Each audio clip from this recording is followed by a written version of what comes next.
Hey fam, welcome back to my channel. Today I want to talk about 10 things I stopped spending money on. Not because I am stingy, it's because I am now wiser about what actually adds value to my life and my bank account. I believe in spending. Let me not sound like the stingiest girl in the room.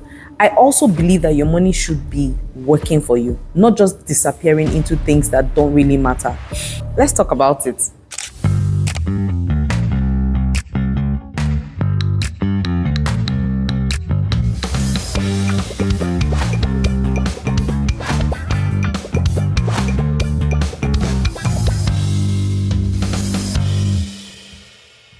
The first one is spending to impress people that aren't watching. A lot of us grew up thinking that we had to look a certain part, we had to act a certain part, flex like we've made it, especially even if we're barely making ends meet. I've done it. Especially as immigrants, we feel like we need to show that we've arrived. Nobody cares. I had to free myself a long time before I got to this country anyway. Now, if it's not meaningful, I'm not buying it. Simple. The second one is the every Owambe wardrobe. Yes, Ashwebi culture. Don't get me wrong, I love weddings. Anytime, any day, invite me. I love supporting people, family and friends. But these matching outfits, tailor dresses, gele, shoes, bag, before you know it, you've dropped like $500 for one event. Yes, it happens. I had to ask myself, is this about community or competition? Now, if I can restyle what I have or politely decline the Ashwebi and still show up, I do it. Of course, my money is better spent on things that align with my goals, not just clothes I'll wear once and forget about. Number 3, souvenirs and I must buy something habits. So, you know, when you travel, a lot of us do this. You travel to Calgary or you go to Toronto or you leave the country, you're in Greece and you buy something. You buy a souvenir just to show that you've been to that place. I used to be that girl. I was in Rome some years ago and I bought all the Rome artifacts. Mugs, magnets, t-shirts with the city name, that kind of thing. Till I realized they were just clutter. Now I collect memories, not merchandise. You know, photos, journaling, even voice notes or short videos. They hold more meaning for me than random keychains and they don't cost me a cent. The fourth one is always upgrading to the latest version. I currently use an S23 Ultra and that's what I'm using to shoot this video. And before then, I think I used the S20. Why? I have cured myself from the syndrome of getting the latest gadgets. Obuchi Mix has this new blender. You leave your old blender and go and buy it. There's this new air fryer. You leave your air fryer. It's working perfectly. You leave it and buy the new version. There's always a new version that is promising to change your life. But for me, if it's working, it is staying. My phone right now is doing this recording for me and it is going to be like that till it dies. I've learned to stop falling for marketing hype. I know it's not easy because this company uses millions of dollars to market you and confuse you. Like you're actually fighting their plenty marketing campaigns. But you don't need the latest iPhone when your current one still works fine. That $1,500 that you want to spend is better off on an investment account or paying down debts. So the next one is sales. Especially if you live abroad, sales season is every season.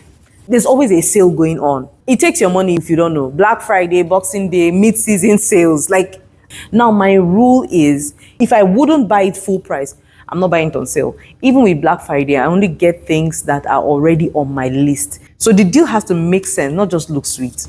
The sixth one is investing blindly without understanding. All the people that fell for LSSC, I think that's the name of the investment. This one is for you. Let me first confess that once upon a time, I put money in investments because someone said it's hot right now, but I didn't understand it. I didn't read the fine print and I just saw potential returns and jumped in.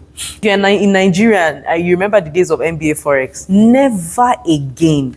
Now, if I don't understand where my money is going, I hold off. I'd rather ask questions, research, speak to a financial advisor before diving in.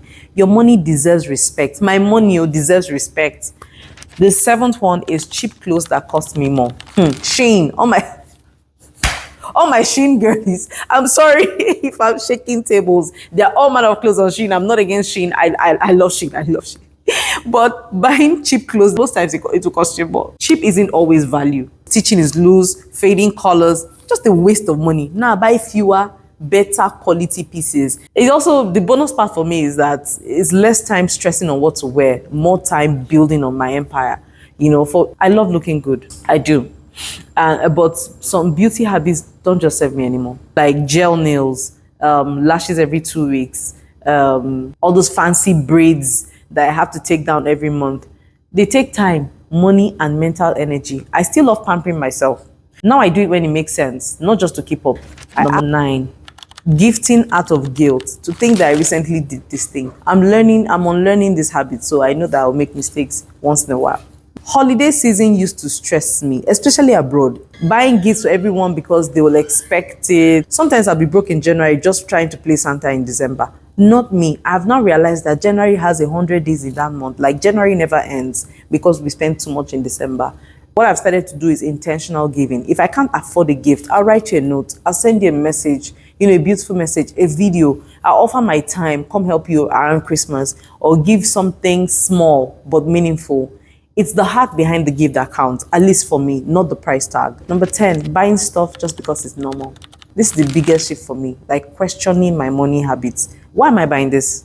Is it for comfort? Is it for ego? Is it out of boredom? Because yes, when you're bored, you do something. You carry Amazon starts scrolling Amazon, and before you know it, your shopping cart is full. Am I spending because of survival? I've learned that sometimes we buy things out of habit, or expectation, not because they add value. Now, before I spend, I ask myself, is this in alignment with the life I'm trying to build? I don't remember it all the time, but a lot of times I remember it. Before I put in my credit card details, I ask myself, why are you buying this? Like, is this aligning with your goals? So those are the 10 things I've stopped spending money on. Not because I've arrived, but because I want to spend my money with intention. So if you found this video helpful, please give it a like, share with your people, and subscribe if you haven't. And if you're building a money-wise life from scratch, you're not alone. We're in this together. See you next time.